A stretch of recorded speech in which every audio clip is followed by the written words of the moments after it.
Meeting is now called to order. It's 2 o'clock on October 7th. And of course, we don't have a quorum. Hopefully another person will join us. If not, we'll proceed as best we can.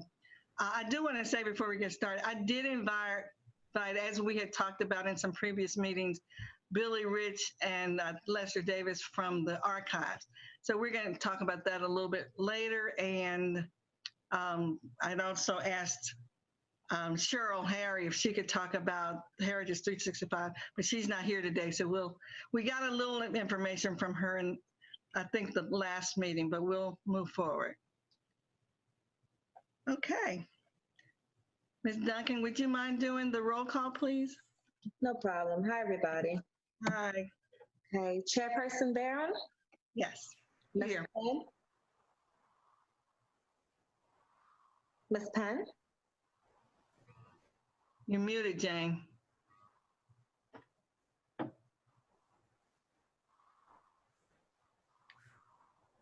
Present. Ms. Dark? Here. Mr. Fulton? Here. Ms. Harry has requested an excused absence. Ms. Johnson should be joining us shortly. Mr. Scales may be joining us shortly. Ms. Williams has also requested an excused absence. And Ms. Wilson requested an excused absence as well. Thank you.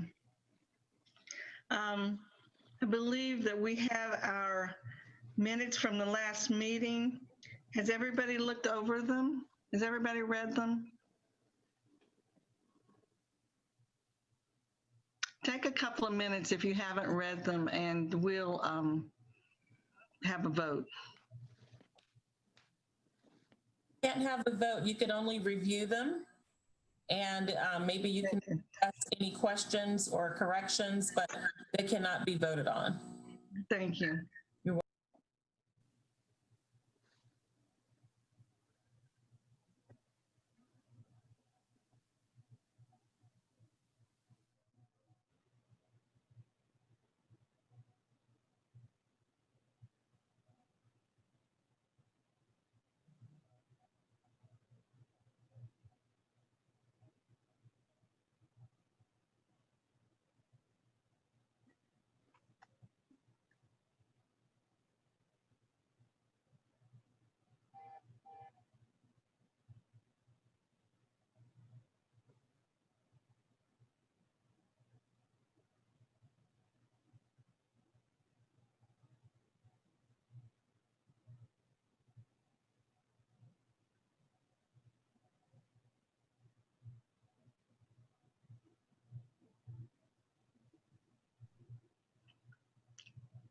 Okay, we can't vote on them. However, does anybody have any questions about them?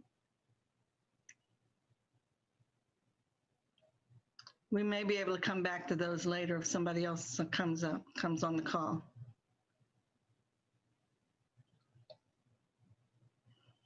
Okay. Let's move on. Okay. I had a few updates and things that I thought that they were important that we talk about them a little bit more. We had talked about them in some past meetings, and we just need a little bit more clarification. And the first item was about the ownership and the final outcomes. I think we all need to be on the same pages with each other about where we're going with this. We know that we're asking people to make submissions to the website, and they need to be flat items like photographs or documents. I think one of the big questions is about ownership, which has been addressed before. I think Wanda had said in a previous meeting that the city attorney's office had included explanation of that on the website and also on the submission form. So maybe we need a little bit more clarification about that, because some of us are finding that people are not real clear on whether they would be able to maintain ownership in case they wanted to do some family booklets or books related to their family history. So could we get a little bit more clarification on that, Wanda? Are you the person who would help us with that? Who's on the call that could? No, we have our Assistant City Attorney, Takesha Red, on the call. Okay. Good afternoon, everyone. As Wanda said, my name is Takesha Red, and I am one of the Assistant City Attorneys here for the City of Winston-Salem. And I'm going to restate your question to make sure that I understood it correctly, so that I can answer what it is that you're asking.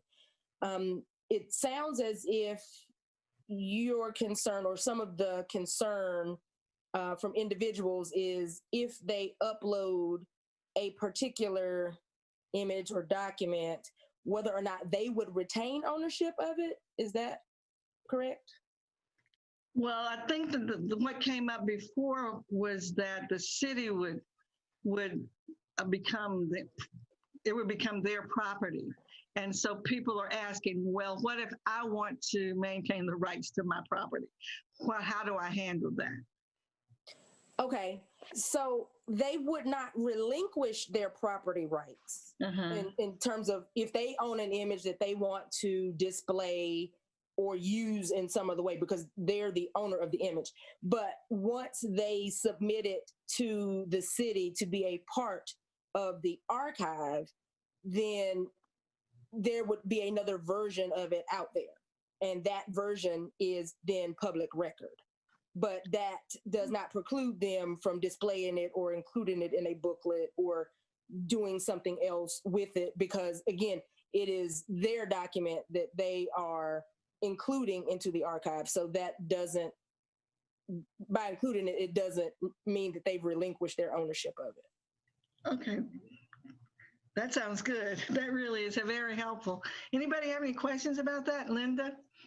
Yeah, I do have a question, and I don't know if this would be a question for Ms. Red or for Wanda or for Ms. Scipio, but in meeting with my committee, their questions were, once we get the database up and done, let's say, what is the city going to do with it? So in other words, let's say we have 1,000 stories and 1,000 pictures.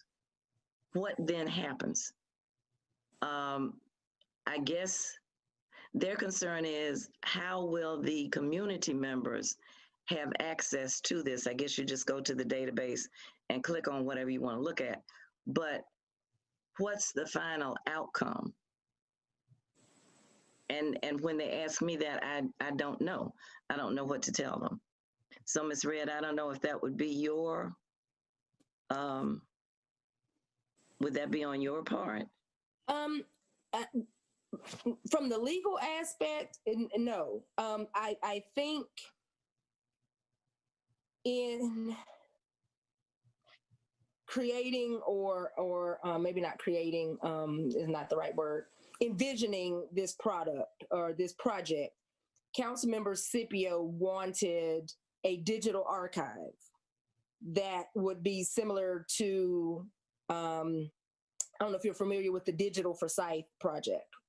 And so it just lives on the internet. This was not intended to be a project that was, the purpose was to be anything other than to be a repository of archival photographs, documents that related to the untold African American history of Winston-Salem. That's my understanding of it. And in terms of what that would look like, that was kind of left to the committee, is my understanding, in terms of fleshing out, how they wanted that to look. But the goal was to create a repository of African American history of Winston-Salem from whatever time period moving forward. Because her vision was that it would not end. It would kind of be a database that people could continue to document and include information in, so that other people could go and learn about the parts or portions of Winston-Salem that may no longer exist, except for in the hearts and minds and archival documents of some of our older residents. Okay, so in other words, it would be sort of like a library. And if you knew about it, and if you wanted to look up something, you could go to the database and look it up. And then that brought up a second question from the people on my committee. How would the general public know about it? And, go ahead. well, I was just going to say, so then we started just talking among ourselves, and the idea of publicity or some type of program or announcement came up. You know, we had the press conference when the committee was first formed, when the initiative was first formed. But then we all got concerned because that sounds sort of like a city employee type thing.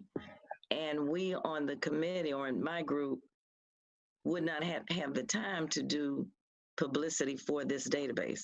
So that was a second concern that came up. Not legal, but just the database is there, but how are people gonna access it and how they're gonna know about it? Frank and Ashley, did you want to add anything to this? Because I know that marketing has been heavily involved in helping with the publicity and marketing aspect. And Ashley, in terms of what is happening, when and how it's accessed and things of that nature, of course, IS has been involved. So Right. either of you mind maybe shedding some light or reminding everybody? Yeah. Ashley, you want to go? Or you want me to go? I can go first, and I'll talk about a step at the IS side of this, and then if you want to talk about the marketing of it. Sure.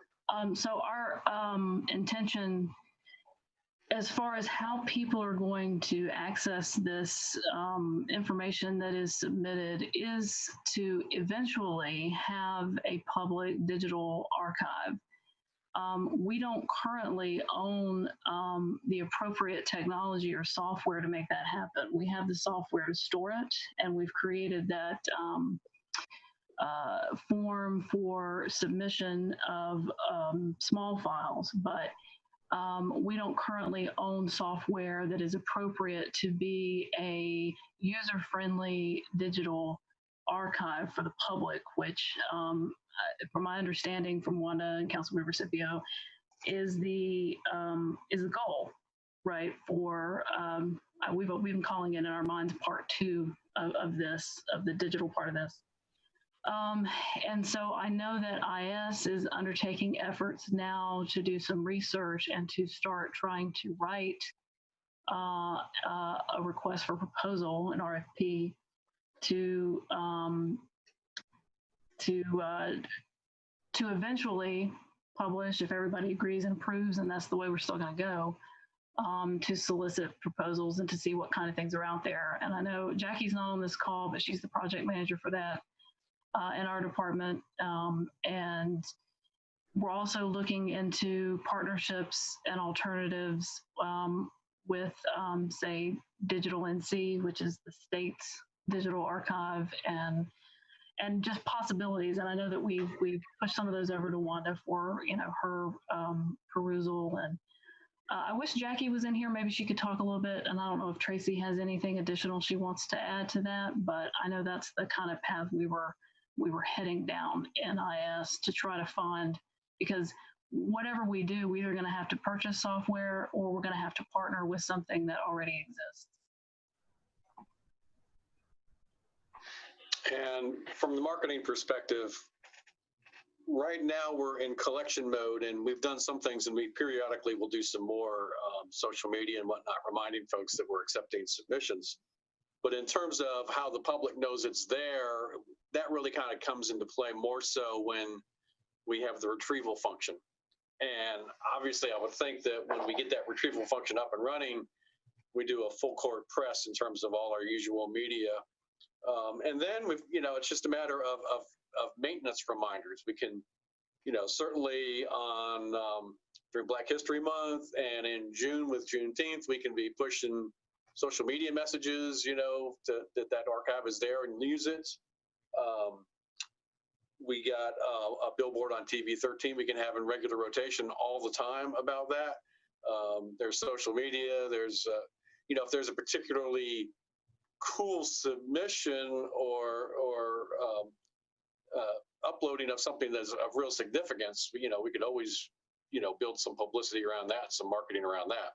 So basically, it's a matter of once it's available, making sure the world knows it's available, and then periodically going back and doing that again. And that's pretty much what we do with all our ongoing city things. We have a monthly ad that we put in the paper. We call it City Now, and every so often, we can dedicate a panel. In fact, I was just making a note. I thought of that now.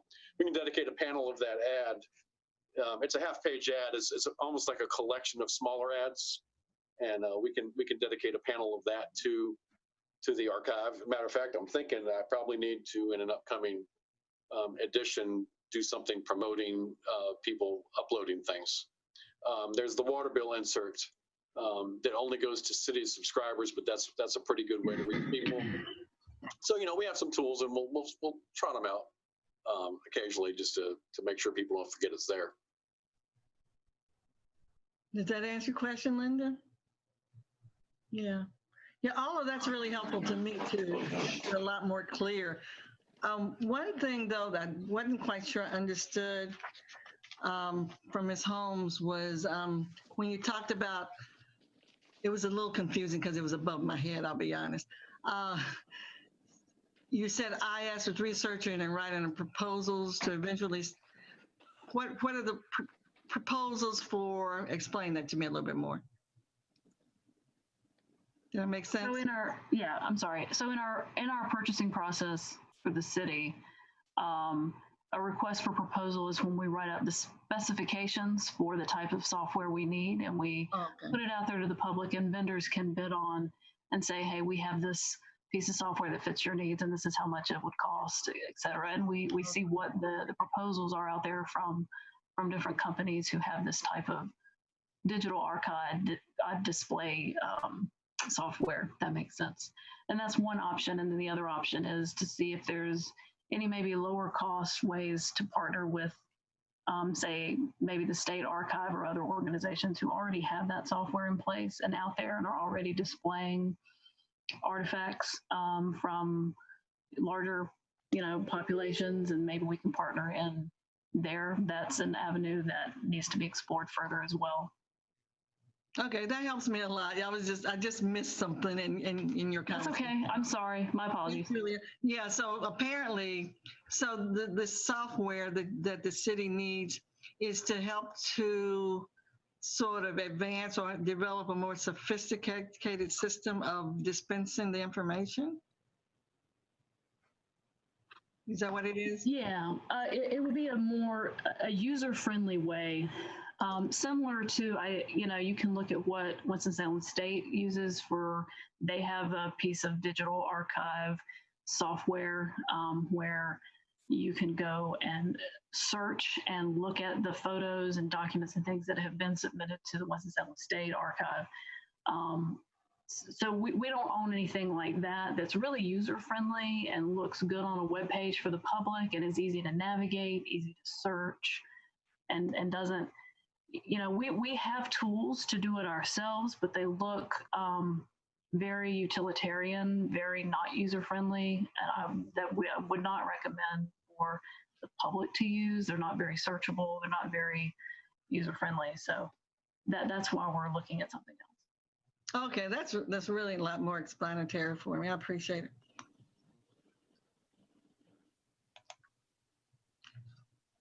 Larry, I'm just seeing the city skyline right now. Did I do something, or is there something I can do to bring back to the people that are on the call? I don't know if you hit sharing at the bottom. Did you hit sharing at the bottom? Accidentally. Look at the top of your screen. It should say sharing, stop sharing. If you have. No, it doesn't give me anything at this point except the city skyline. Looks like Winston-Salem page, like a web page or something. And down the bottom, it says getting started, download client, Zoom support. How do I go back? Should I go out and come back in? Ms. Barron, this is Frank Elliott. I had a similar thing happen to me a second ago. And it turned out I just had a second tab open. And I just had to click back to the right tab. Okay, let's try that. No, that just takes me out completely. Let me just try to come back in. There we go. I'm in. Thank you. Okay, does anybody else have any questions? I thought those were really great answers. It just helped me to clarify a little bit more about what we're doing, because when people ask me questions, I want to make sure I know a little bit more than I already have about what we're doing and how we hope to get where we're going. So I guess my final thought about that is, so we're creating this digital archives. If we're going to mark it so that people will know that it's there, they can access it like they would at the library if they need information, which would be great. But it will all be flat items like photographs or documents. Am I right? Yes, all has to be digital. Okay, gotcha. Okay. So that then brings us to the reason that Billy and Lester are on this call, because one of the things we talked about in our last few meetings was about partnerships. And we think some of us have agreed that it's really important for us to have some partnerships so that we're providing, and for the city's providing information, but we want to be thorough and comprehensive and make sure whatever is out there is available, and that we all are working together to make sure the city has this accessible. So therefore, we have our two guests, if you want to call them that. So if it's okay with everybody, we'll just start with Billy Rich. And Billy, I heard somebody say you're back on the staff now. So we'll have Billy talk a little bit about what the archives is doing. Okay. Most people already know me, Billy Rich. I am the president for the Winston-Salem African American Archives, along with Lester Davis and along with Linda Dart. And what our organization is about is preserving and archiving materials, photographs, or whatever that we feel that people feel that it's some type of historical significance. And we are up and running. If Larry can run it, we're going to run a little video clip that tells a little bit about our organization. Can you do that for me, Larry?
Billy, this is Linda. Do we have the audio for that too? It should be there, but I guess it's not coming over. Okay. Okay, I can tell you, these are pictures and videos and things that we already have in our archives. And most of these pictures that you see here, they have already been archived. We have them on hard drives. We have them categorized. We're there. We're doing it. But I tell you what, Larry, just stop that, and I'll just show you just show you the pictures of our operation. Okay, we are located in the new the Muse Museum, which used to be New Winston Museum, and we have an office space there, and we have a room. We have a place that we're already storing some things. Okay, this is the doorway going into the office, and as you can see at this point, we have video cameras, and if we need to do our archival audio videos of people who wants to talk about oral history and about things that are going on, we're able to videotape those folk. We're able to VHS tapes, any kind of video format that we have, we can archive those. I have been going in, not daily, but every so often, and I have been sitting there digitizing old VHS tapes. We have some tapes that go back for 30 some years or 30 or 40 years, and most people now don't have VHS tapes, decks that play. So I've been archiving all this stuff. And so what we do is, if people who have pictures, old books, old anything, and we take them and we scan them, and we take and they allow us to keep those pictures, and we put them on a hard drive, and we give those people back their materials and give it to them on the scanning that we have already done. We give it to them on a stick, so they don't have to handle it anymore. So this is what we've been doing, and we're set up. And at this point, Lester is the archivist. Lester, tell them what you've been doing and what we all been doing. Well, for the past, gosh, I don't know, many years, 5 years at least, I've been in the process of scanning and digitizing most of our collection. Still a lot there needs to be done, but what we're doing now is continue to catalog, try to organize the collection, and also we're looking for more material because we know there's some material out there that's rare and needs to be preserved, and we would like to get hold of some of that material before it disappears, because some people really don't see the value of some of the photographs that they have. And so we are constantly searching for some of these rare family photographs, institutional photographs, and other documents. And so we can preserve it. And some documents we will preserve ourselves. Instead of people don't want them, we'll have, depending on how much material it is, we'll be willing to store some of the materials that we encounter. Okay, one of the things that our organization, what we want to do, we want to be a clearinghouse. If anybody wants to do some research, want to find old pictures, whatever they need, we want to be the place that they can come and do the research. And even if people who want to do an exhibit with some of the materials we have, what we would do is we can print out any size, whatever they need. You know, it's going to cost them, and they can frame them and they can and display. We can make our pictures available, our archive material available for display. Dot. Yes, go ahead. Any other questions? I just want to add another part of what we do is we take this information out into the community.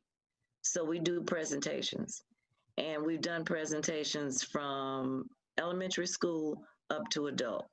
We've helped Cheryl during her Juneteenth, but we really will be focusing on presentations and exhibits ourselves in 2021.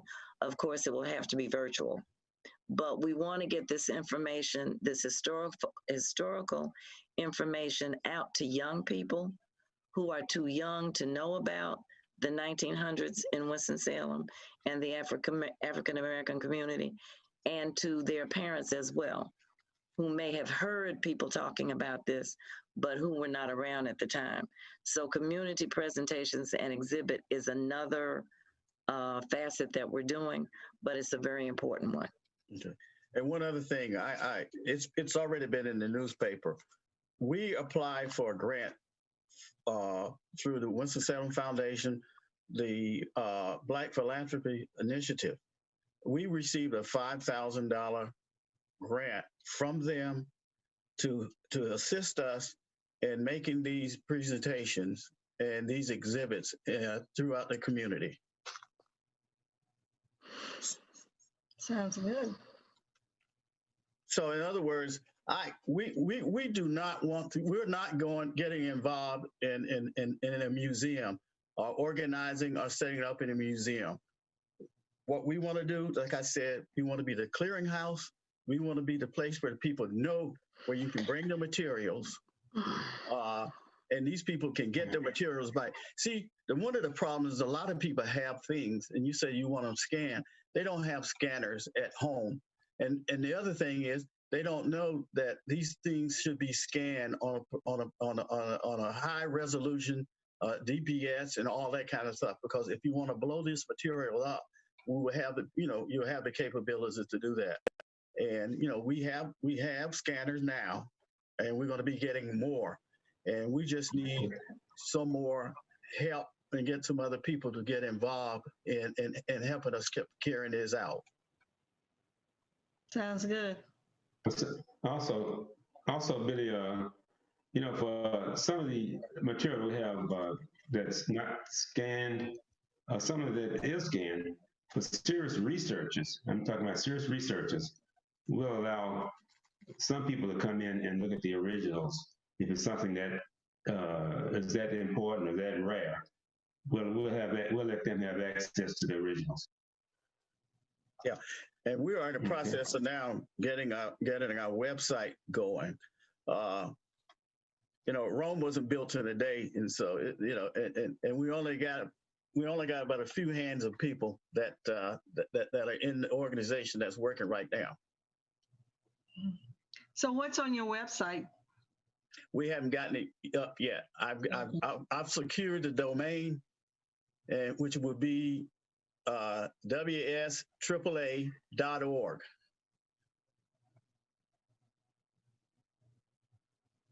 When do you expect it to be up?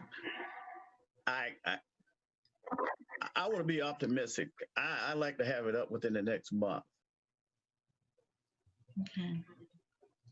Okay, I have another question. So that's really clear what you all are saying that you're doing, and sounds wonderful. So how are we, the African American Heritage Initiative, how are we overlapping with the archive? And also, how can we work together to support each other? Well, one thing, we're both, people want their material scanned, or either,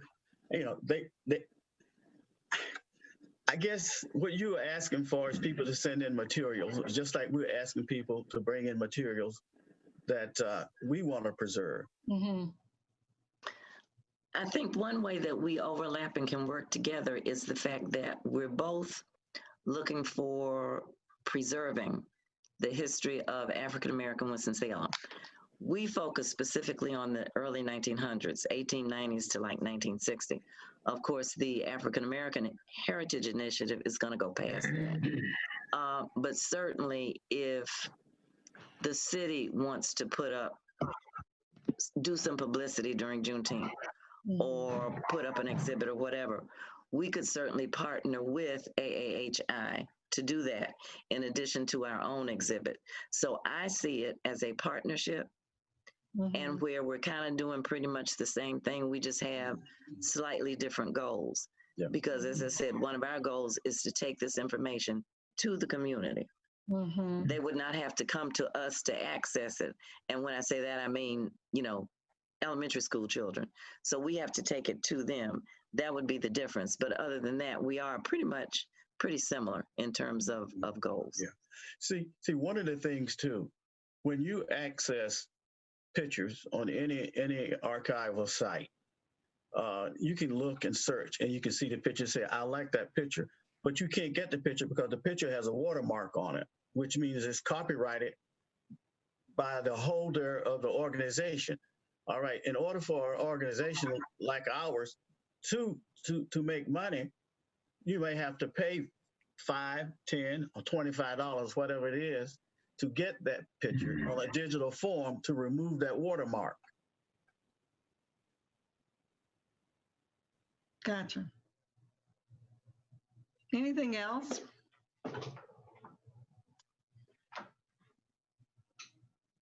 Now, this is helpful to me as chairman of this committee. This is really, I mean, not only what you're saying now from for the archives, but what was said earlier from city staff. It really helps me to get a lot more clear on what we're doing. I would hope people will agree with me. I don't think that any of us want to be in competition with anybody. Right. And so, you know, one thing that was said, I think it was maybe Linda who said it, that the archives looking for materials, preserving materials from the 1800s to the 1960s, which is great to know, because I didn't know that specifically. I could have guessed it, I guess. But also then we, with the AHI, what we're looking at is beyond that, because we're even talking about coming up to the present, whatever information we have, because what we're experiencing now is history. It will be, you know, when we get past where we are now. So that's really helpful. And Linda, or maybe it was Billy, I'm not sure which, did you also say that there are ways we can cooperate in maybe making some presentations to the public? Yes, you know, we would love to. And see, the thing that I don't want the people to be confused of is who to go to. You know, do you do this to the city? And see, with the city, you have to submit all your materials digital form. Right. All right. In our case, you can bring the materials to us. And we can digitize it. And at the same time we're doing this, there are people there that bringing the materials. They can tell us right then and there what they are doing, and right then we can archive that. You know, we can write it down, whatever it is on the picture. That'll be part of it. And you know, to me, I think the biggest problem is people just sending things in to the city. And put it on their storage, and that's it. And see, we can be a sense of research too, of what the material is. You know, you can get all these pictures in a storage, and you don't know what they're about. Who you know, and then who's going to be able to go in and spend the time and pull all these digital pictures out of the city archives. See, we do that, and we catalog in Leicester. We catalog everything that we digitize, and we can cross-reference things also. I think one of the important things we can do is, because we are now communicating all among ourselves. So for instance, if we get something or someone or an item that would be great for the city, and that individual doesn't know about the city's project, we can always refer them, and, you know, vice versa. So I'm kind of in the middle, because I'm doing oral histories for AAHI, but I'm also with the archive. And so I know if I can speak to one person and their story is just fantastic, as Frank said earlier, if it's really something that should be highlighted by the city, then I can refer that person to the city. So I think that's how we can work together. Yeah. Or instead of duplication, if someone in the city or whatever it is has done these interviews or whatever, that's true. If we all be able to share what we have. That's true. And that's the most important thing, being able to share. I mean, we're not going to get into the thing of saying this is our stuff. It's everybody's material. Right. And that's one thing I said to Ms. Scipio when we first started. There's no reason for me to interview Mrs. Banks, Gloria Diggs Banks. The New Winston Museum interviewed her years ago. I have that. And they also interviewed Evelyn Terry. So if we want to put that on AAHI in the city, all we have to do is go to Muse. It's now called Muse Winston-Salem, and get snippets of that or whatever. Billy would have the expertise to do that and just transfer it over. There's no reason for me to take the time to interview those people. It's already been done. Yeah, we have a box. We have a box of VHS tapes. Some of you already know. Remember Mr. Joe Bradshaw? Yes. He was involved with the other organization, Society for the Study of African American History, and these materials and stuff got lost, and I got a call from his daughter before she died, and I got a hold of the box of videotapes. These things are like 40 years old, and he sat in people's living rooms and just sat there and just interviewed them. And many of those people are deceased now, but these people are part of the history. And these people are gone, and you can't do that. So that's what I have been doing with these tapes. I've been digitizing them, and then eventually, if someone would need to do some research about something in the city about it, they can watch these tapes or even listen to the audio and transcribe it. And that's it. So like I say, this is the most important thing about the clearinghouse, because I know when I was working with the city and with Frank, we did a lot of documentaries, and we got things that's there that belong to the city, that's because it's city property, and this is and these are things that people don't know. And the only time we have shown those things have been in February during Black History Month. But we would like to make sure that these people know about that and they're available. That's great. There's so much information. So suppose I wanted to do some research on like the African American hub of enterprise, that block around 3rd and Church and where all of these businesses were located. Suppose I just want to do some research on that, maybe for a project, educational or whatever. And I could possibly go to the city, get some information there, and also go to the archives, and you'll probably have extensive information there as well. So I could get a lot. I could also go to the library and other sources. But based on what you're saying, we could gather a lot of information from just those two groups, right? We ought to be. Yeah, okay. That's wonderful. Lester, you going to say something?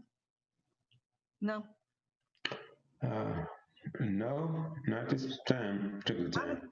I have a question for Frank. Frank, I'm just really engrossed in this conversation, and I'm learning so much. Is it possible, as part of our marketing effort somewhere in the future, not necessarily the near future, but somewhere within the next year or so, that we could possibly do a presentation on African American history, research, data, dissemination, et cetera, for the public, maybe on, the city's TV channel? I don't see why we couldn't. It would be a pretty good, especially once we have a retrievable archive. Right. And I don't know that it makes sense to do it until we do. Right. But once we do, I think that would be a great thing to roll out. It could be an evergreen that we run every Black History Month, if nothing else, because the information is not going to change presumably unless we have to update it as operating systems change or whatever. But the basic idea is that's an evergreen. You can do that all the time. Yeah, that's true. Yeah. And I see Miss Scipio. How are you feeling? Let us know how you're feeling. Well, I saw her, now she's gone. Okay. Anybody else want to say anything else about the discussion? I have a question. I'd like to ask Frank, does the city of Winston-Salem have a photo archive that they maintain now? Not per se. We certainly nothing searchable by the public. We have various drives that marketing has access to where we have a bunch of photos stashed. But I'm trying to think. I think it was you, Linda, wasn't it, that was asking me about that earlier? We exchanged some emails, and the reality is, the only kind of photos we have that go back to even the 70s are essentially photos that were taken for the city newsletter They would be of ribbon cuttings, city officials, city employees. We didn't, as the city, we didn't go out and take photographs of the city at large and preserve them. When we took photographs, it was for our internal communications purposes. So yeah, Linda, I see you're nodding your head. I think that you were the one I was talking with about that, weren't you? Well, what I was interested in was getting. We've got like every department head. Anytime somebody was hired for a position, we have them. When people were promoted from, we've got pictures of black and white pictures back of every elected official since the time we started taking pictures. Yeah, but what we don't have is the town at large, the city at large. Right, absolutely. And we didn't start doing that until we started our video unit and started just spraying the city so we would have stuff just in case. Linda, you started saying something? Yeah, I was just saying, I see us as being partners. And Frank, what I was interested in was getting a way for the people on my committee who are some of them are out of town, to be able to click onto something at the city to get to AAHI. And you sent me that information, so I did share that with them. So we're good to go. Okay. Is this meeting being recorded? Yes, it is. Great, because I'm thinking people who missed it would probably, including Councilwoman Scipio, might want to go back and watch it because I think this has been excellent information. Lots of clarification. Chair Barron, just for sake of clarity, because Carlin is doing the minutes for this meeting. Right. I want to distinguish once again a couple of things. Can we be clear on areas of overlap or areas that do not overlap between the archive and the AAHI, number one? And number two, can we be clear on the areas that were identified for areas that could be good for partnerships and collaborations down the road? Because as you know, with AAHI, information that is submitted is to be categorized. I'm not sure if that's the case with the archives, but just wanted to make sure that we weren't reinventing any wheel. Because we do have a lot of city resources involved, and so we want to make sure we partner if we can. But if that's not practical or feasible, then certainly it would be good to know so that we would know what to be done from a city staff perspective. Linda and Billy, Linda. Yeah, could I just make a suggestion that Billy, Lester, and I can get together offline and do exactly what you just said, Wanda, so we can come up with, number one, areas that overlap, number two, areas of partnership, and number three, areas that would be more specific to the archive, like the research and scanning, things like that. But we need to sit down and take some time and do that, and then I could type it up, Dot, and forward it to you.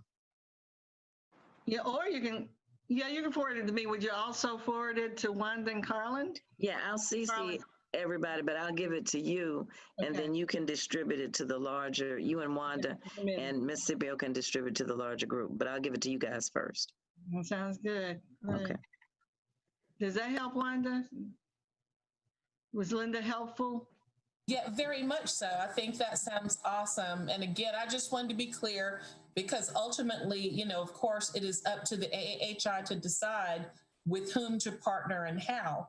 But for our purposes, I do have an internal team that consists of marketing and IS and the city attorney's office. And so we all just want to make sure that we are assisting in ways that were needed and not doing things that may have already been done. And I failed to mention one very important thing. Mr. William Fulton is also a part of the Winston-Salem African American Archive. Mr. Fulton, I'm sorry. Also, Linda, would you like to take a minute now to talk a little bit about Preservation 21st and how it works with the archives? Okay, very quickly. So what I did, I started a nonprofit in, I think, 2018 called Preservation 21st. And the purpose of that is to preserve the African-American culture that we've had going back to like 1890s and early 1900s, and to bring that information into the 21st century. because people of the 21st century, the different generations, younger people, I would say up to, let's say 50 and younger, don't really know about what Winston-Salem was like at that time. Many people who work in positions of authority in Winston-Salem, like at the city, are not from Winston-Salem, and they were not here at that time, and they may not know about that either. So it's just a, it was just my idea of consulting to bring this information into the 21st century. And I also focus on presentations and exhibits to anybody and everybody. I've been to elementary schools, I've been to churches, I've been to neighborhood associations, and that's where I met a lot of these community organizations, and I'm trying to pull in information about them to bring to this committee as well. And Dot, I'll be sending you what I have gathered so far. So it's a natural to work along with the African American Archive. We're basically doing the same thing. Each one of us may have some very specific items, but again, it is to preserve. We don't have the buildings to preserve. Most of them have been destroyed. We don't have the homes. We don't have a Renolda house. All those buildings have been destroyed. But we do have the memory, and we do have, through the archive, we have the photographs. So that's what has to be preserved. It's all about preservation. You said that you were basically doing the same thing as the archives. You didn't really mean that. I thought that you all were kind of balancing, or you know, if that's the appropriate word, balancing each other in the materials, or that they were preserving the materials and you, Linda, mainly your organization, mainly getting the word out through the presentations. Basically, we're both doing preservation. Absolutely. Right. Preservation of African American history and culture. I will take, I've taken that information out into the community to various groups. And I have my own family history information and artifacts as well that are not in the archive. So we're balancing, we're kind of doing similar things. It's a marriage. It's a good marriage. Right. So mainly in thinking about partnering, when we say partnering, we're partnering with the archives and you as sort of an arm of the archive. Correct. Or a branch. Maybe you could call it a branch. Okay, we call it a branch. Okay. Yeah. Anybody have any other questions for Linda? Okay, this has been a really good discussion. Was somebody else getting ready to say something? Karen, I just wanted to recognize that we do have Councilmember Annette Scipio on the call, and I wanted to give her the opportunity to say whatever she may need to say at this point, because I know that she heard at least part of what was said, but I think that in the comments that have been made over the last few minutes, we recap what was said prior to her joining. Hi, Mr. Scipio. Hi, I'm sorry I came in late. I was driving. But right now, I didn't hear enough of what went on. Sounds like you had a really good meeting. And so what I'll do is listen to the recording to get myself updated, and sounds like a lot of progress is being made. And I think that's wonderful. It is. Thank you. Okay, so that took up a lot of our time, but I think it was well worth it. And so next month, my suggestion is that we get Cheryl involved, or maybe Malachai Woodbury involved in talking about Heritage 365. I know they're doing pop-up museums, but it would be good to hear more about that, what they're doing, and also what Cheryl is doing with Tri-Cultural Arts, and see how and if we're doing any overlapping with either of them. We might also include Delta Fine Arts if we have time. I know we can't take a vote on that, but is there any opposition to doing that? Thank you. I think this information is always helpful. Always good to know what people are doing. Okay, so if nobody has any more comments about archives 21st, preservation 21st. Then we'll move on. Next item on our agenda is committee updates. So hopefully we have a lot of information to share about that. I know that Jane and Linda and probably Mr. Fulton have some things to share about what they've done already. I think Linda talked quite a bit last time about what she's done, and she may have made more progress since then. No, really no more progress because we came up against those two questions that I had earlier, but the city and Ashley and everyone has clarified that for me, so I think we're okay. Sounds good. Thanks. Jane? Yes, we were able to have, well, two meetings. And the first meeting, there were two screens and we were not able to really meet because I was on one screen, they were on another screen. I don't know how that happened. But they said that Jane is in another meeting. So the second meeting, we just, we just shared the links from the YouTube, and we shared the submission form and walked them through that. And what else did we do? Just try to and since we're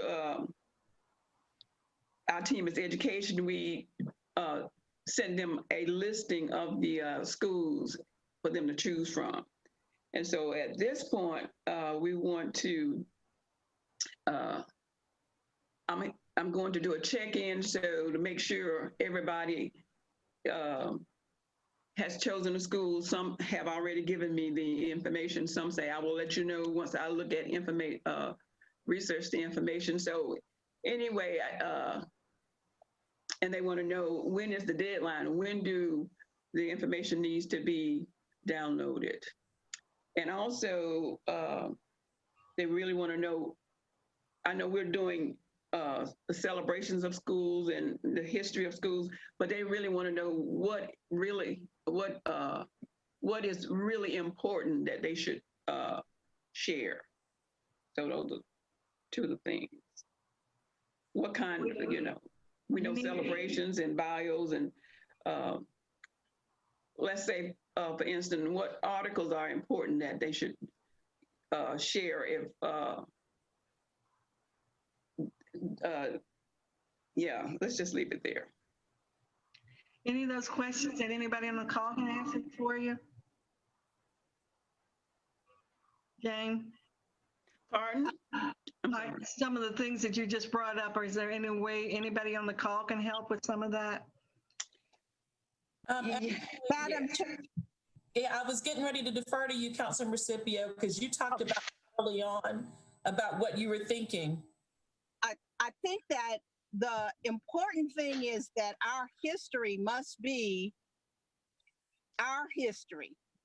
So instead of the committee deciding what's important, the people doing the research can determine what's important. What is really significant to them that they think the future folks need to know about.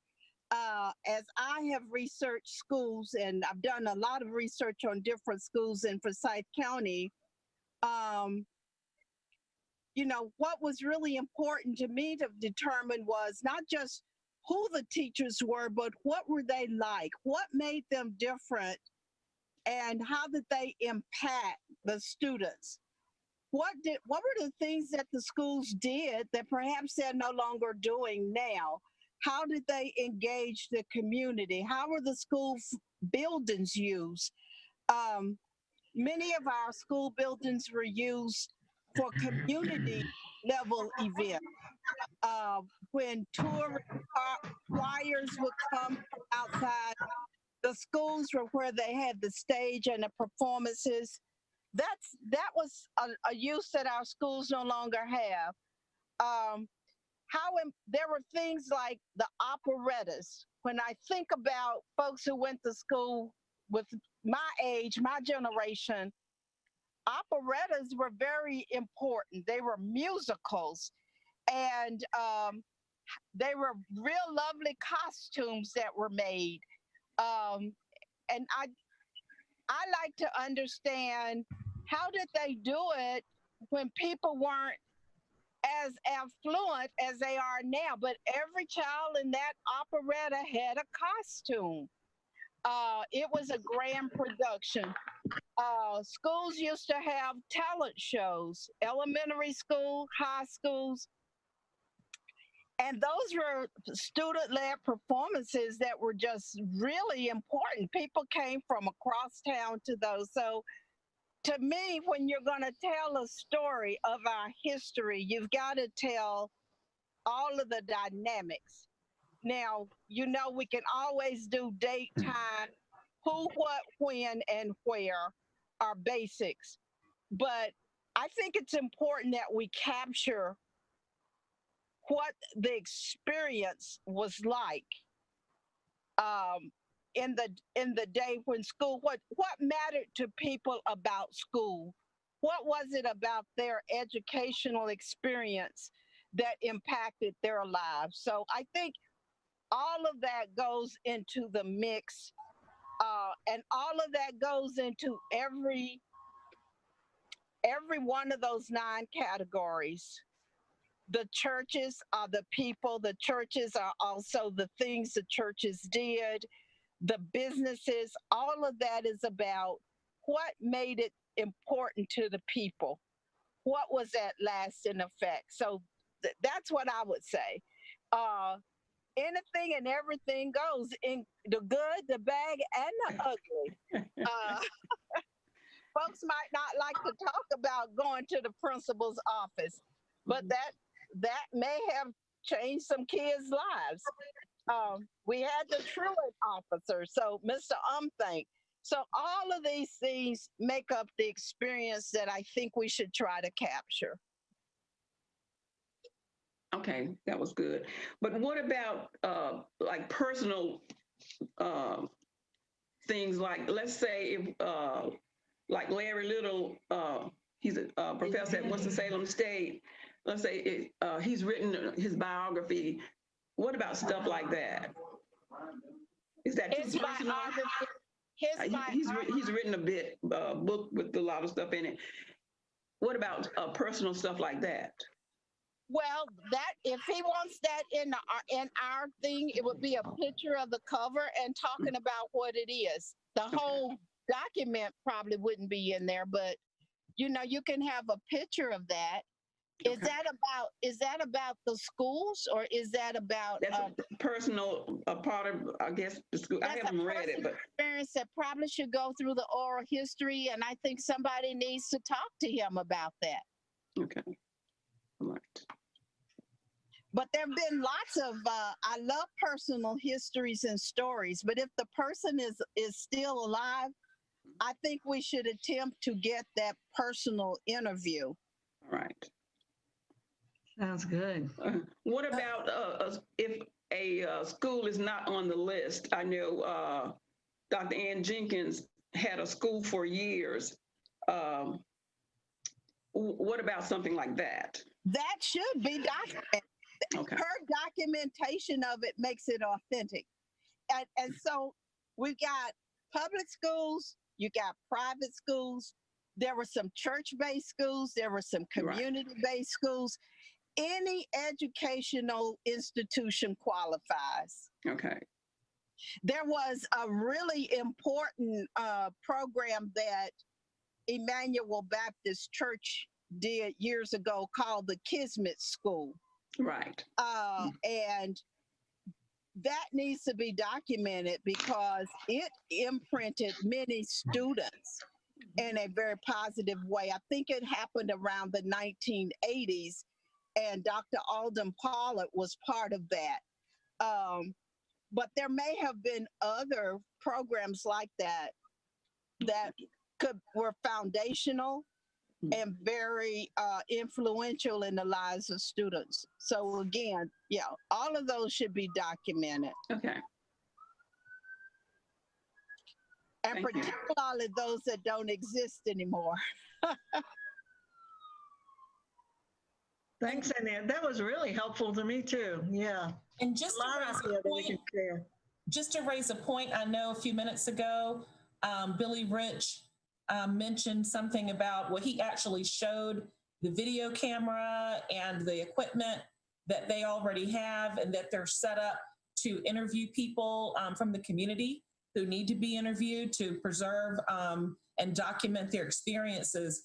Is that a potential way that the archive and AHI have identified to possibly partner? Because I know with AHI, there was discussion over the past few months about how to capture those interviews and the fact that we really don't have equipment readily available to do that.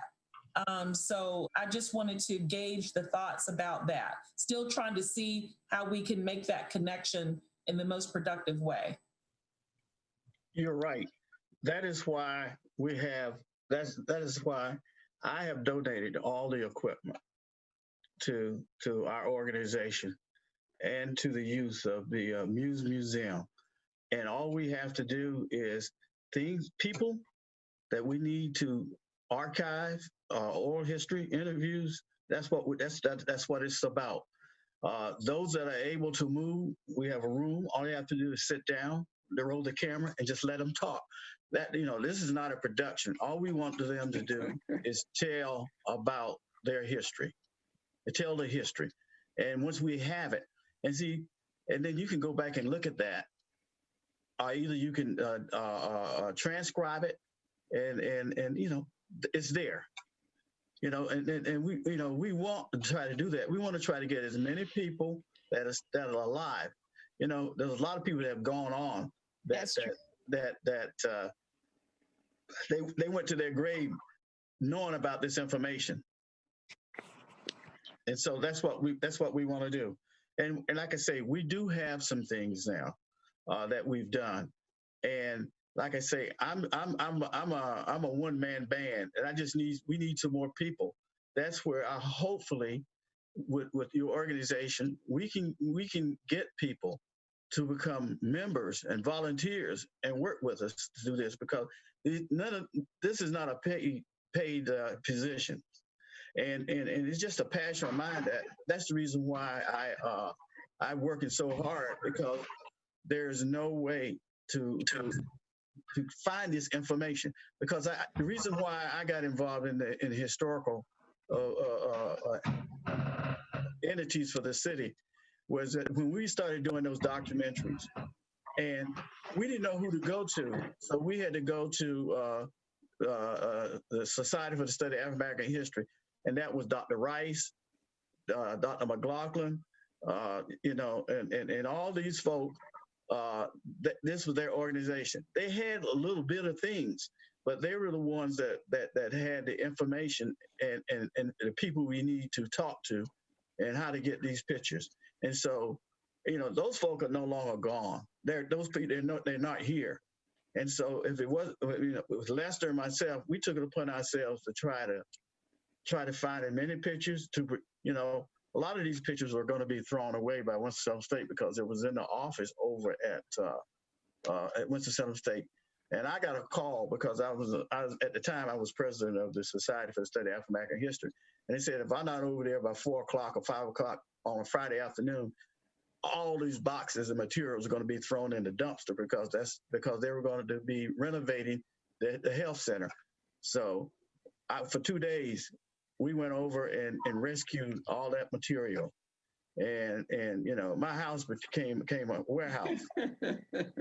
and since that time, this materials and stuff what we have, and we have moved those things about 10 times, and I'm not moving them anymore because we got a place. All right. And I want to say that it is very important that we really get those stories of the 90-year-olds. There are not that many left, but those that are and have good minds, we really need to capture their firsthand accounts. And I've given you guys a list. We really need to do that because those that are left, help open doors.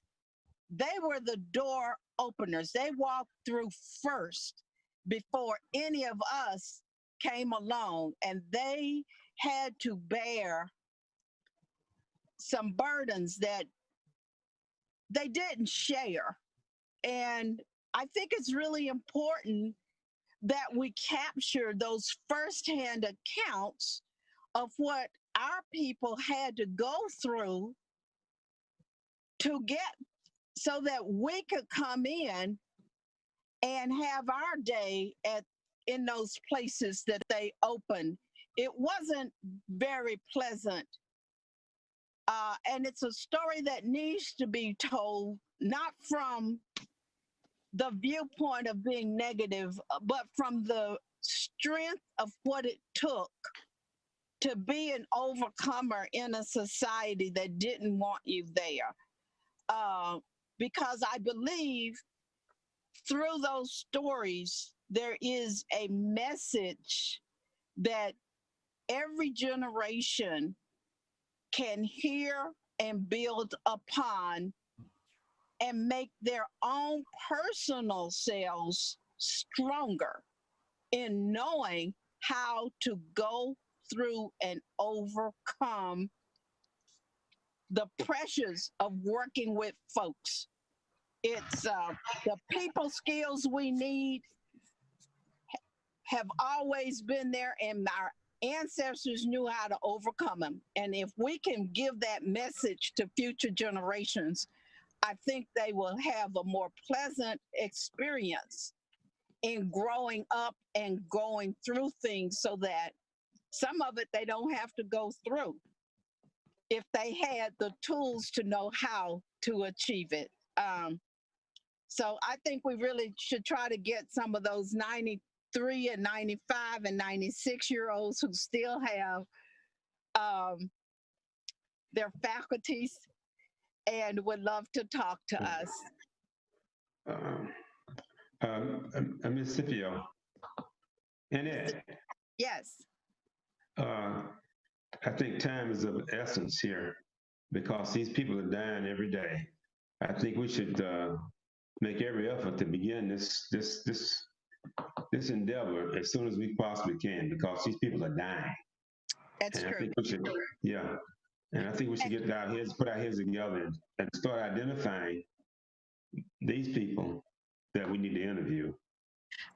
I will tell you, Lester, you know most of them. One of them is Gloria Banks, and she said she's willing to be interviewed. You just need to call her ahead of time. Mm-hmm. And she can't come out, but you do have to go to her. And her experience being the first African American hired at Wachovia Bank in a branch is very important to capture her story of what that was like. You know, I've got some others on our list. C.P. Booker, he's 93. Okay. And he can certainly, he says, just give him a heads up. He just needs to know ahead of time so he can start thinking about stuff. Okay. So, you know, there are others, but I just know we can move on this fairly quickly. If you got the videotape, you know, I don't mind interviewing, but it's a fun thing to do. We're gonna, hey, this what you're talking about is fantastic, but we're gonna need some hands. I you know, this is what I like to do, but I can't do them all by myself because, you know, we need some more people. We need to try to recruit some people. That might be something some of our committees can help with as we get more involved with them. We can make sure that's one of the topics. It's 3:22, so we need to move forward with the committee reports. And so, Mr. Fulton, did you have anything to add? Well, I'm involved. I'm involved in interviewing, getting people to talk about the medical field. I know several nurses. I just got to get that information from them. And, okay. Yeah. One of my center of influences is my sister, cause she was in there for 39 years. Okay. Okay. We're Sounds working on good. that. Super. Yeah, and with my All right. committee on business, we have sent out the letters. We've got the members who are committed to participating. We're going to have a meeting closer to the end of the month. So as we all just get more involved in this, I think they'll help to resolve some of the questions about getting more people involved that Billy keeps mentioning. We do need hands, and those of us who are working on this committee, this AHI committee, can help to make that happen.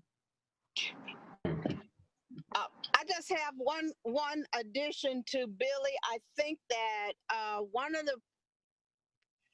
I'm not certain, but does Forsyth Tech have, they do have a photography and videography program, I suspect.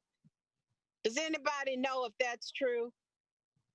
Yes, they have a radio TV associate degree program over there. Okay, then radio T. Okay, well, I would be very happy to contact Dr. Spriggs and see if we can get this to be part of their student project, or if there might be people who want to get that experience through this program, through our initiative. That would be one thing we could do. And unfortunately, the high schools aren't in session, but that might be another place we might be able to get some recruits of some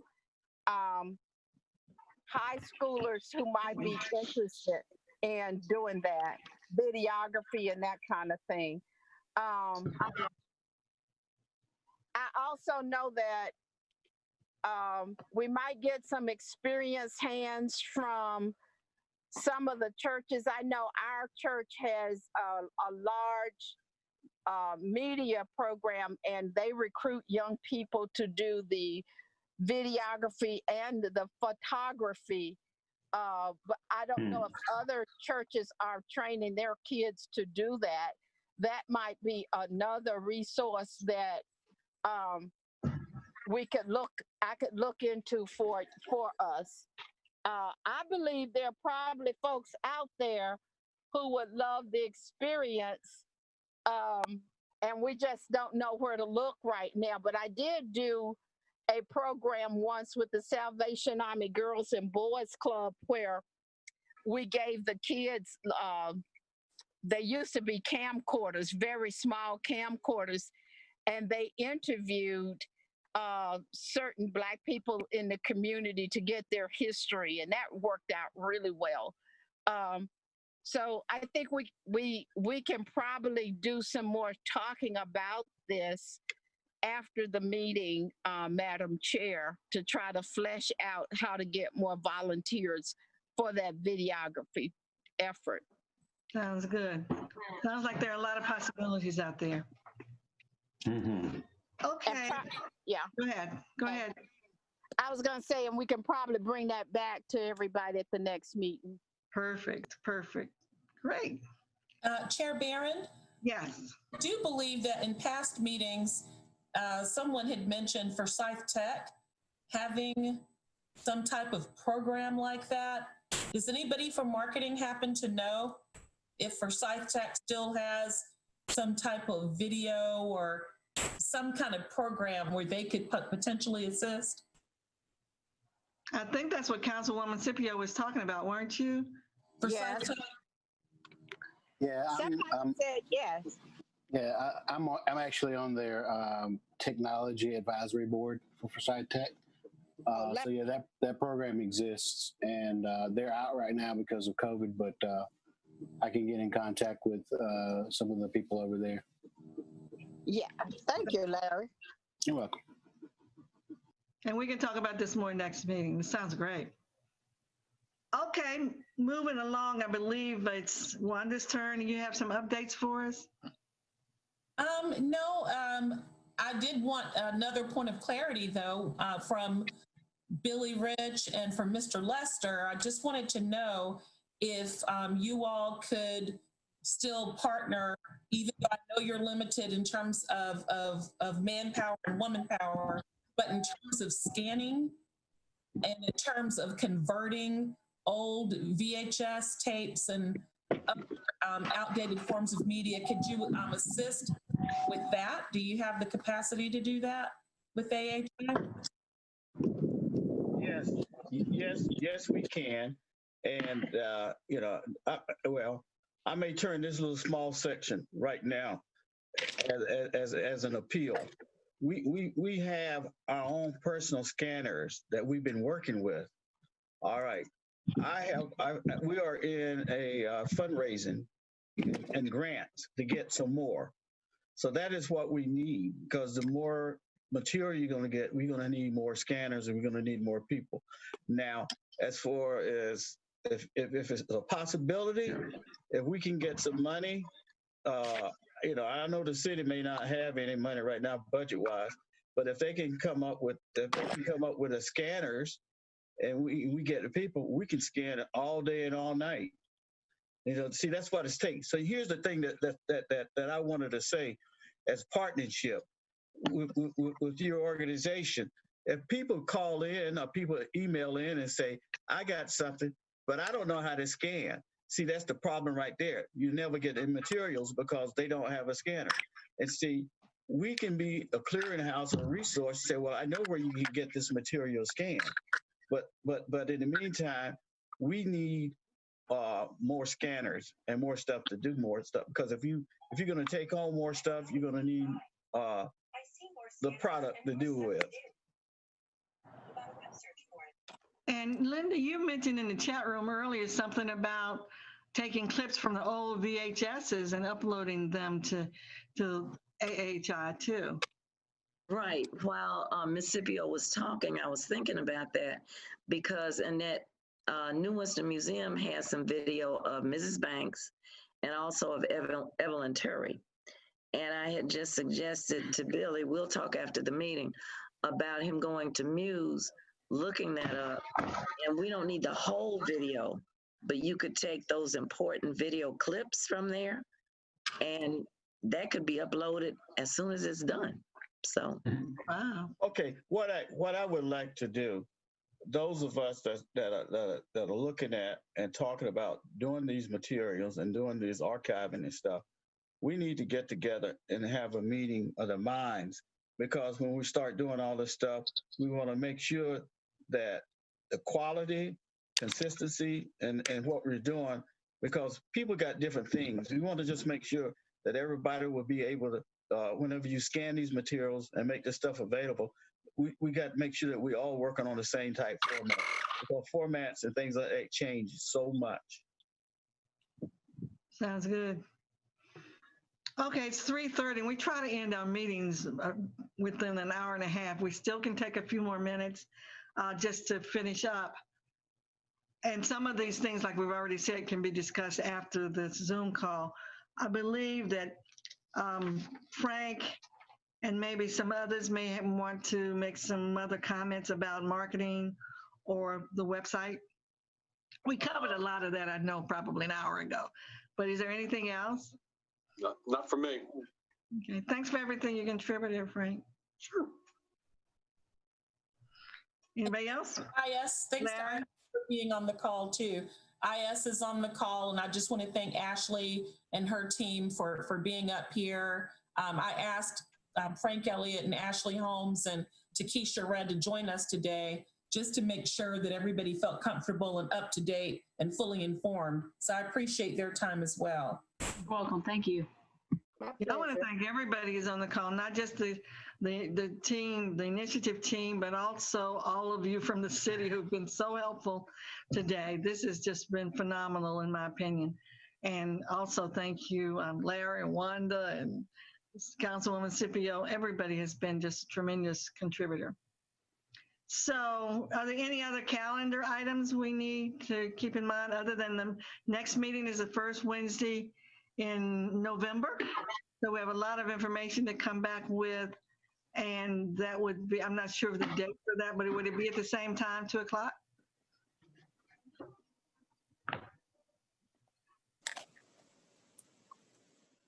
Any other closing comments?